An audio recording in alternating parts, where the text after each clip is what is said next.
Sziasztok és üdvözlök mindenkit, én Krisztián vagyok, és ebben a videóban egy monitort szeretnék nektek bemutatni, amely nem más, mint a Zowie RL2755T. A Zowie két különböző szériájú monitorokat gyárt, az egyik az XL széria, amelynek főbb tulajdonságai közé tartozik a magasabb hertzszám, illetve a nagyobb felbontás. Valamint a mellettem található RL széria, amely főként a konzolosoknak lett kitalálva. Az RL széria főbb tulajdonságai közé tartozik az 1920x1080-as képfelbontás, amely ugye a Full HD-t jelenti, valamint az 1 millisekundumos válaszidő és a TN panel. Gyakorlatilag, amit érdemes még elmondani erről a monitorról, az nem más, mint hogy a legtöbb e-sportoló ezt a monitort használja, illetve ezek Sony licenszelt termékek, ami azt jelenti, hogy a FIFA világbajnokságon is most a 2018-ason ezeket a monitorokat használták. A monitor különböző magasságokban állítható, vízszintesen, illetve függőlegesen is dönthető, annak érdekében, hogy az adott játékos a lehető legmegfelelőbb látószöget megtalálja,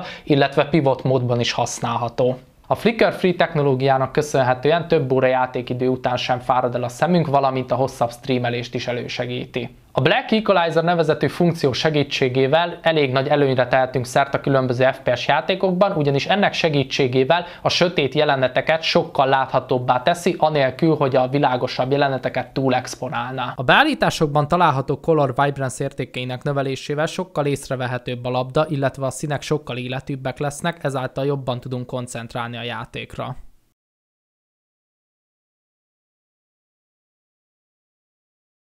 Beszéljünk egy kicsit a monitor felépítéséről. Maga a szerkezet 8 kg és egy elég masszív talpat kapott, azonban érdemesebb egy kicsit szót ejteni a monitor hátoldaláról, ami talán a monitornak az egyik negatívuma lehet. Nagyon-nagyon meglátszódik rajta az új lenyomat, azonban ez kevés embert érdekelhet, mert mégiscsak nem a monitornak a hátoldalát nézegetjük. Fontos megemlíteni a monitorral kapcsolatban, hogy a káva részénél nem tükröződik, ezáltal sokkal jobban tudunk koncentrálni a játékra. Fontos megemlíteni még a csatlakozókat, amely balról jobbra haladva egy darab VGA csatlakozó, egy DVI, 2 darab HDMI, egy táp, illetve egy 3,5-es jack csatlakozó, amely segíthet, hogyha esetlegesen a fejhallgatónkat vagy fülhallgatónkat szeretnénk ehhez a monitorhoz hozzá csatlakoztatni, valamint megtalálható még a monitoron belül egy belső hangszóró, amelyet én nem igazán szoktam használni, mert inkább a fejhallgató vagy fülhallgató híve vagyok. Valamint érdemes még szót ejteni a monitor áráról is, ami jelenleg 90 000 forintot jelent. Mindenkinek saját magának kell eldönteni, hogy ez esetlegesen egy jó befektetése számára vagy sem. Én azt tudom mondani, hogy a FIFA-val kapcsolatos dolgokra tökéletesen megteszi, illetve a konzolos játékok tökéletesen játszhatóak ezen a monitoron, tehát számomra nincsen szükség egy külön tévére vagy ilyesmire ahhoz, hogy konzoljátékokkal tudjak játszani. Na és akkor el is érkeztünk gyakorlatilag a videó végére. Én mindenképpen szerettem volna egy ilyen kis összegzést, vagy más néven tapasztalatokat a monitorral kapcsolatosan. Na most az 1920x1080-as felbontásról szeretnék egy kicsit beszélni, ugyanis az én tapasztalataim szerint nem videóvágásra, illetve nem filmnézésre találták ki ezt a monitort, már csak azért sem, mert tényleg úgy hirdetik, hogy ez egy konzoloknak, vagy konzol e-sportolóknak szánt monitor. Na most beszéljünk viszont egy kicsit tényleg arról, hogy miért nem ajánlatos azoknak, akik esetlegesen videóvágáshoz vagy ilyesmihez szeretnék megvásárolni, azért, mert kicsi a monitor. Tehát ez az 1920x1080-as felbontás, én ugye a Premiere Pro-ban szoktam vágni a videókat, egyáltalán nem használható, mert tényleg ott a különböző videósávok, stb. Szerintem egy sokkal nagyobb monitorra van szükség, hogyha tényleg gördülékenyebben szeretnéd a munkádat úgymond elvégezni, valamint, amiről még szeretnék beszélni, egyébként azért fogok tekinteni néha a másik monitorra, ugyanis összeírtam egy pár ilyen hasznos dolgot, amiről szeretnék így a videó végén beszélni, az nem más, mint a 75 Hz FPS játékoknál. Na most én kipróbáltam egy jó pár FPS játékot, beszéljünk itt mondjuk a CS:GO-ról, beszéljünk a PUBG-ről, a Fortnite-ról és egyebekről. Fortnite-ozni egyébként alapjáraton nem szoktam, úgyhogy csak tényleg annyira próbáltam ki így a monitoron, hogy feltelepítettem, stb. Úgyhogy inkább a PUBG-ről és a CS:GO-ról szeretnék beszélni. Na most a PUBG-vel kapcsolatban annyit el szeretnék mondani, hogy mivel ugye eléggé erős gép kell ahhoz, hogy 144 FPS-t ki tudj hajszolni úgymond a játékból, ezért szerintem egyáltalán nem mérvadó az, hogy a 75 Hz-es monitor nem jó a PUBG-hez, mert gyakorlatilag ahhoz, hogy te egy 144 Hz-es monitort valóban ki tudj használni, ahhoz azért tényleg szükséges a 144 FPS, és azt gondolom, hogy ha esetlegesen neked is egy gyengébb géped van, vagy bármi ilyesmi, akkor azért érezni fogod azt, hogy teljes mértékben mindegy, hogy most te egy 144 Hz-es monitoron játszol, vagy egy 75 Hz-es monitoron. Én nekem egyébként a 60 és a 75 Hz között is van annyi különbség, ami miatt érdemesebb mondjuk egy 75 Hz-es monitort venni, viszont azt mindenképpen szeretném nektek